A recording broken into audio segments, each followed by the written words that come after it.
Let me tell you about Tourette Syndrome. How do I best explain this? Because I'm 56 and it hit me when I was about 8 years old. It's like having a black box that sits inside of you, and what it does is it just pours out massive amounts of anxiety and OCD. Every single moment of my life, I feel as if my world is going to come to an end. It doesn't, and then it doesn't, and it's going to come to an end and it doesn't. I know it sounds crazy, but because of this rare neurological disorder, that's how my life feels all the time. And what happens is the anxiety builds up to the point where all of a sudden, if I do this, and by the way, I call this the chicken slap. And have you heard the word twitch? A twitch is a singularity. It isn't. It's sound and it's movement and it's song. And what it allows us with Tourette's to do is if we're feeling anxious or stressed or depressed or just, out of control a bit, what we're able to do is go, and we do that, and then everything comes back to normal. Okay? And what's interesting about this is, imagine you have a mum and dad.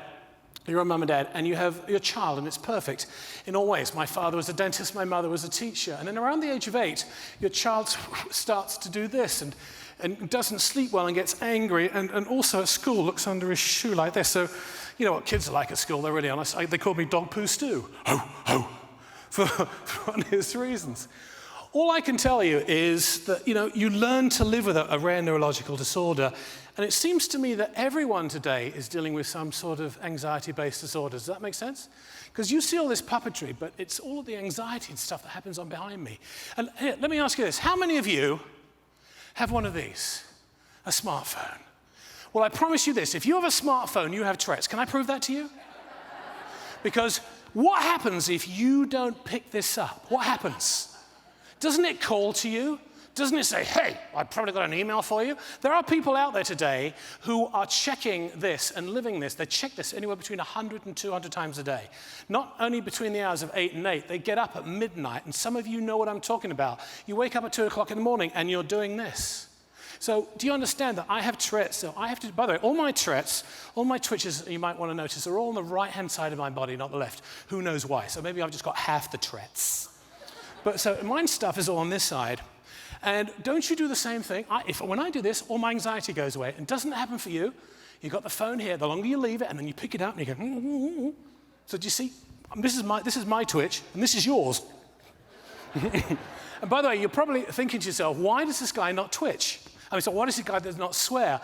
Only 10% of us swear. And it's the same thing with you, because when you pick this up, normally once out of 10 times, when the boss calls, you go, oh, shoot. So there you go. As far as I'm concerned, you've all got Tourette Syndrome. You know what? If you have a problem in life, the most important thing I think you need to do is to embrace it and laugh with it. Does that make sense? If you're here in this room, it's because that man over there, Andrew Alexander, and everybody at Red Roof Inns thinks you're amazing, and you need to own that. I think one of the most important messages that I can give to any group around the world is this. You are all 100% completely blind to the leadership and excellence and potential that's inside of you. And the one thing that you just really got to do, the one small thing you've got to do, according to Andrew, is this, is to find that little bit of Einstein, which is inside of you. Every one of us has this. And look, if a guy with Tourette Syndrome become a keynote speaker, what's holding you back from going up to the next level? And my suggestion is this, 3 little words, act as if.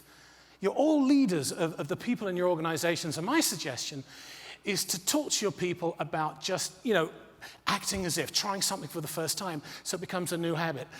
I remember the first time that I walked out on stage to speak for groups, it was about 15 years ago, and I felt as if I was going to die, and as I walked out, these voices were saying, run from the room, and the other voice said, no, don't you get it? This is what you were born to do. And I walked out on stage, and after a couple of minutes, it felt like I had to be here. This is now 848 presentations later, and I am. And by the way, thank you. Every single night, I don't sleep well, and I have awful memories. You know what keeps me going? It's you. It's every audience that I'm able to go talk to. I hopscotch from one to another. I'm going to be speaking for CRADA, which is the ski reservations people, next week in Salt Lake City. And maybe, just maybe, I can help you and give you a couple of little things which you can take back and use in your own life and help with others.